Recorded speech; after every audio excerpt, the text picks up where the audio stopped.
Hello! Well, I was asked to make a video, so I think I'll give it a try.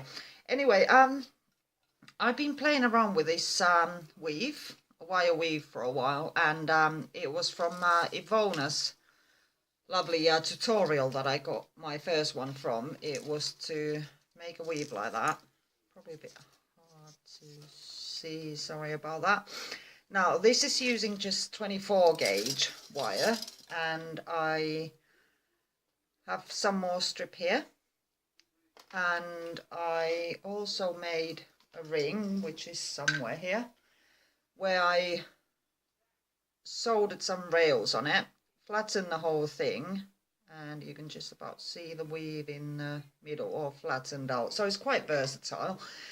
So I started thinking, how would it look like if I used a much thicker gauge? So a couple of days ago I started playing with 18 gauge, that's about 1mm thick, and I got this ring.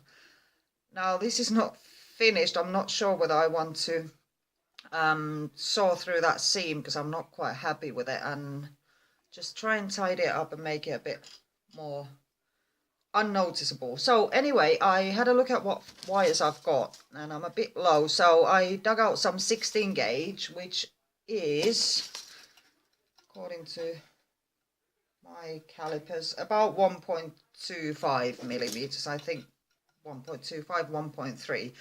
So I'm going to try and make enough weave, braid I think is called, for a bangle, a cuff bracelet.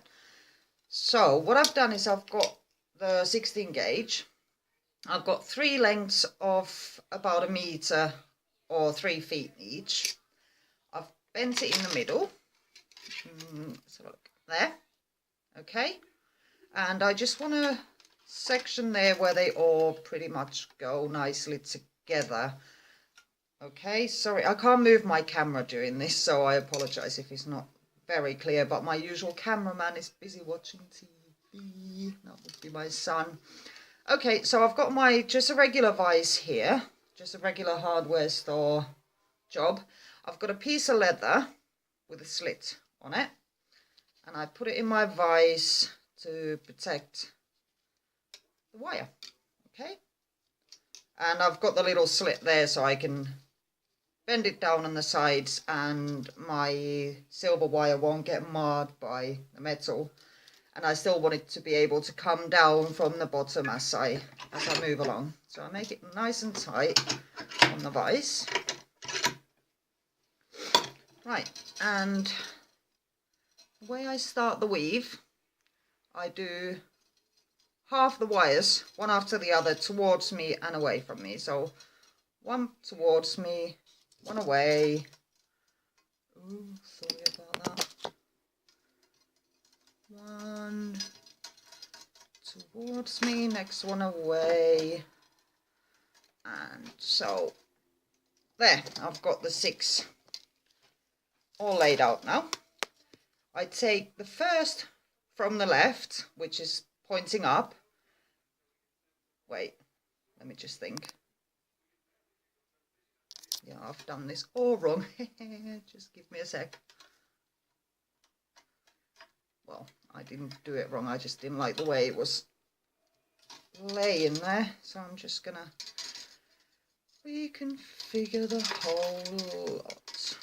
Here we go. Okay, I just wanted to go in the same order as I always do, so as not to get confused. So I take the first one on the left, which is pointing upwards, pull it tightly as you can across to the right. I'll try and get a clearer picture in a minute. And then I start from the left, the one pointing towards me, that goes away from me. Next one towards me, pull quite hard, away from me, towards me, and this last one away from me, and at the same time I pull the one I was using, is it the weft wire, towards me, so it's nice and snug. So what we've got now, it looks like, hold on a sec, I've secured the phone camera with glue tack. Don't tell my son it's his phone. Where are we? Can you see it? Oh, crud. Hold on. I think you can kind of see it there. Okay. And then you just carry on with the same weave pattern thing, doodah. So again, across very tight. This is where you start getting really sore fingers because you're pulling very tight. Okay. And this is, in my opinion, easier with a thicker, fewer number of wires, because when I was doing the 10 all together with the 24 gauge, they were forever getting really tangled up and it was giving me a headache. So here we go, again another layer.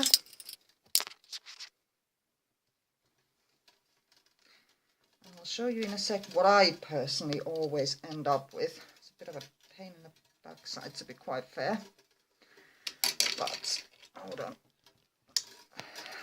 And after a couple of layers, especially with this thick one, because the layers build up so quick, you want to move, well, I want to move the whole weave or braid down in the vise, so you know it's nice and close to the jaws so it doesn't move.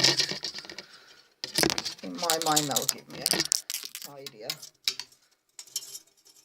weave, I think. Hold on, there we go. Okay, so I'm going to show you what I always end up with. Mine always veers to my right, that way.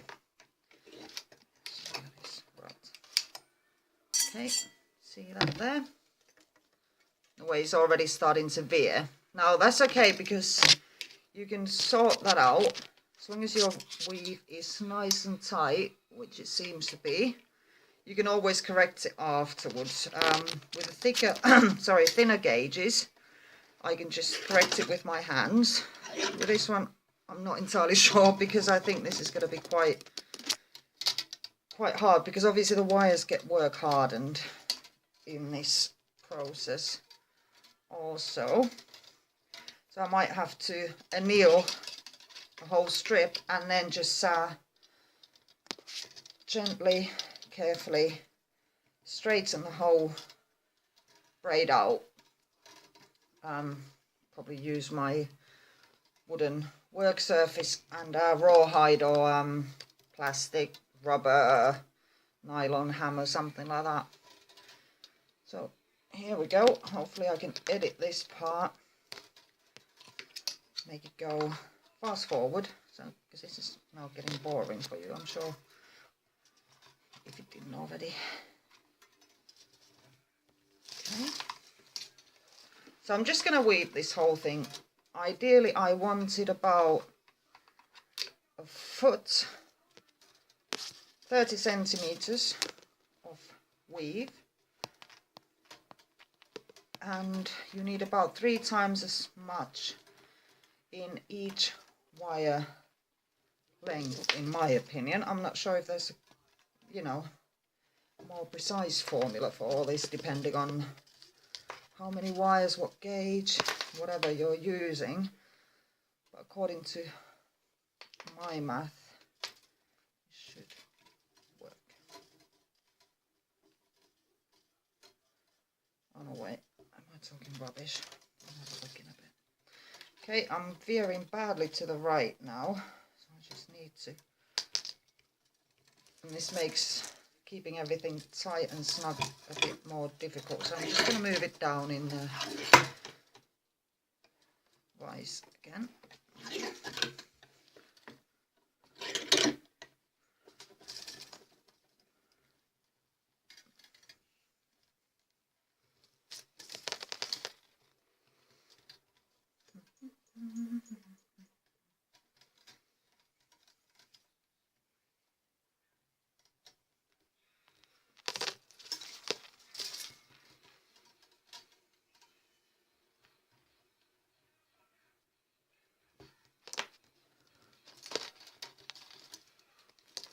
And I like to pull them away from each other. after each layer is done as well, just to make it as tight and snug as I can.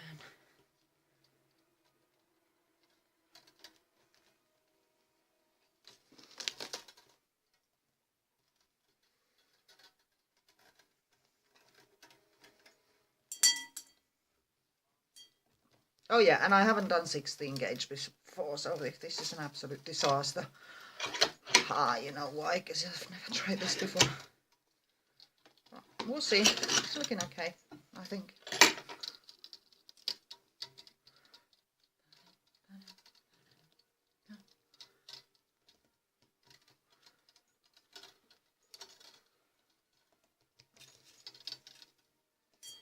I get rather warm doing this with the thicker weave wires. And I'm wearing way too much because it's absolutely freezing out there, and I just walked home from work and I had to wear nearly everything I own, you know, to stay alive.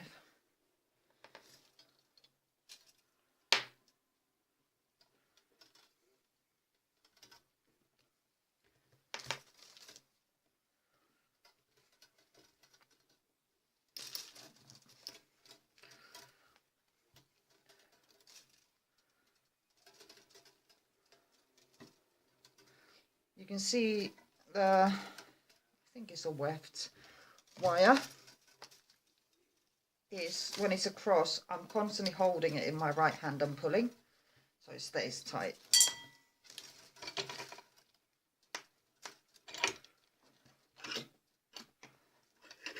Let's have a look. There we go.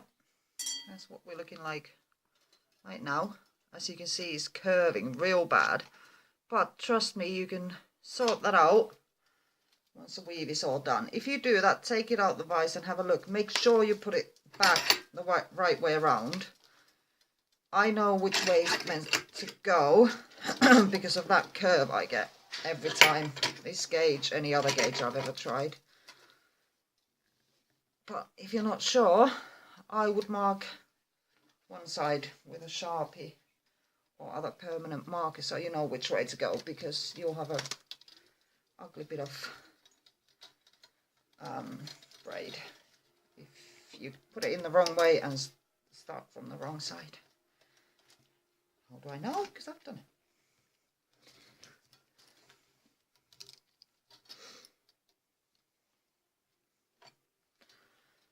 And this one, like I said, I'm making a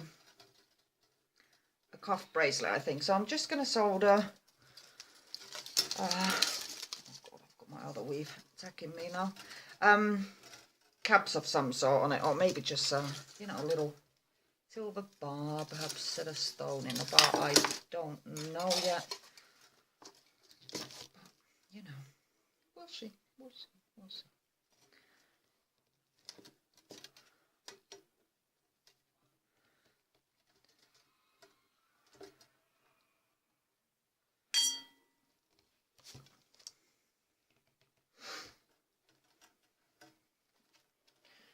Anyway, I'm going to stop right there. There's still a ways to go with this wire. I'll show you what it's looking like now from the top again. In case, oh God, this is so hard because it's on the selfie mode. Where's the camera? Hello. There. Can we see anything? I don't know. Hopefully you can see some of that, because now I can't see the camera, I haven't got a clue. But yeah, I won't bore you any longer. I might post another video, show you what I need to do to once I've finished weaving. Anyway, thanks for watching. Bye.